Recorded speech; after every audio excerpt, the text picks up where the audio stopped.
बहुत शुक्रिया। बात करेंगे पलायन को मजबूर हिंदू परिवार की, जहां रामपुर से बड़ी खबर, मुस्लिमों के डर से पलायन को मजबूर है हिंदू परिवार। तो आपको बता दें कोई पहला या आखिरी मामला नहीं है, इससे पहले भी इस तरह के कई मामले सामने आ चुके हैं, जहां दलित मुनीश पाल का परिवार मुस्लिमों से बेहद परेशान है। और ये दिखा रहे हैं आपको किस तरह से पोस्टर अपने घरों के बाहर चस्पा कर दिए गए हैं। दबंगों से परेशान होकर पलायन को मजबूर है हिंदू परिवार, जहां दबंग पर घर में घुसकर नाबालिग से छेड़छाड़ का आरोप भी हिंदू परिवार की तरफ से लगाया गया है। साथ ही पुलिस पर भी इस दौरान कार्रवाई न करने का बड़ा आरोप लगाया गया है। गांव से पलायन करने का पोस्टर घर के बाहर चस्पा कर दिए गए हैं। तो इससे समझा जा सकता है कि अभी किस तरह की दुर्दर्दी जो स्थिति है वो मौके पर देखने को मिल रही है। और जबकि ये स्थिति तब है जब पुलिस प्रशासन की नाकामयाबी देखने को मिल रही है। पुलिस प्रशासन की तरफ से कोई महत्वपूर्ण और बड़ा कदम नहीं उठाया जा रहा, क्योंकि हिंदू परिवारों का कहना कि मुस्लिमों के बारे में और इन तमाम चीजों के बारे में कई दफा शिकायत पुलिस प्रशासन से की है, लेकिन पुलिस की तरफ से कोई बड़ा कदम नहीं उठाया गया। ये लगातार आपको तस्वीरें दिखा रहे हैं, कई घरों के घर नहीं, ये सिर्फ एक या दो घर नहीं बल्कि कई घर हैं जहां पर पलायन के लिए मजबूर हैं और बकायदा इस चीज के पोस्टर चस्पा कर दिए गए। 3000 रुपये महीने के हिसाब से बताया था इनके लिए कि 3000 रुपये दो सिलाई सेंटर में, वो 20,000 रुपये दो और सिलाई सेंटर में 3000 रुपये महीने मिलते रहेंगे। इनने 20,000 कुंडल थे, मतलब साझे में 100 मिले थे, माँ ने दिए थे, इनने बेच कर 20,000 रुपये दे दिए उसे।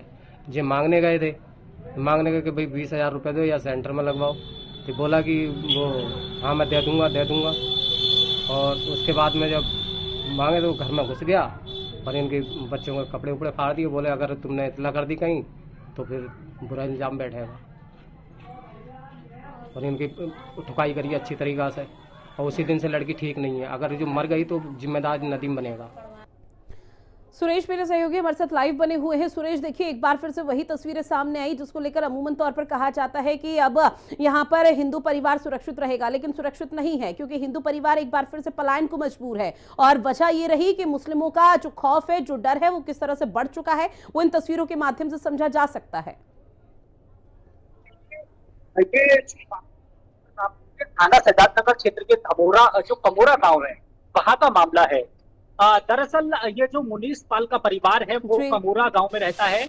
उसका आरोप है कि पड़ोस के ही रहने वाले जो मुस्लिम परिवार है, यानी कि जो सूत्रों के मुताबिक पता चल रहा है नदीम नाम का व्यक्ति है, कोई दबंग किस्म का व्यक्ति बताया जा रहा है। हालांकि पुलिस पूरे मामले की जांच पड़ताल कर रही है। रामपुर एसपी विद्यासागर मिश्र का साफ तौर पे कहना है कि इस मामले की जो जांच है वो सीओ मिलक यानी कि राजवीर परिहार जो सीओ हैं, क्षेत्राधिकारी हैं, वो इस पूरे मामले की बारीकी से जांच कर रहे हैं कि आखिर इसके पीछे की जो वजह है वो वजह क्या है। हालांकि इस पूरे मामले की पुलिस जांच पड़ताल कर रही है, लेकिन ऐसे में योगी राज पे एक हिंदू परिवार पलायन के पोस्टर लगा रहा है और अपने घर छोड़ने की बात कह रहा है वहां से, तो ये अपने आप में पुलिस के लिए बहुत बड़ी चुनौती है। पुलिस इस मामले की बारीकी से तफ्तीश कर रही है। तफ्तीश में क्या सामने आएगा, क्या और सुरेश देखिए, जब योगी राज में ये कहा जाता है कि पुलिस प्रशासन पूरी तरह से मुस्तैद है, योगी राज में ये कहा जाता है किसी भी अपराधी को बख्शा नहीं जाएगा, और उस दौरान योगी के राज में ही जब पुलिस प्रशासन की ऐसी नाकामयाबी देखने को मिल रही है कि कई दफा शिकायत इस पीड़ित परिवार की तरफ से की गई, लेकिन पुलिस प्रशासन की तरफ से कोई कदम नहीं उठाया गया,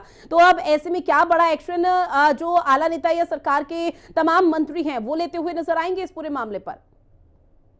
बिल्कुल, जिस तरह से अब पुलिस मामले की बारीकी से जांच कर रही है, एसपी का साफ तौर पे कहना है इसके पीछे की जो वजह है जब तक स्पष्ट नहीं हो पाएगी कि आखिर इसके पीछे का कारण क्या है, जो ये हिंदू परिवार एक मुस्लिम परिवार के कहने से और उसकी जो बदमाशी है यानी गुंडागर्दी है उसकी वजह से इसने घूस का चस्पा किया है, या फिर इसके पीछे का कोई और कारण है। ये पुलिस के लिए एक चुनौती है और पुलिस जितनी जल्दी हो सके इसका जो जांच है, इन्वेस्टिगेशन करने के बाद दूध का दूध पानी का पानी नहीं करेगी, तब तक इस बात का कुछ पता नहीं चल पाएगा।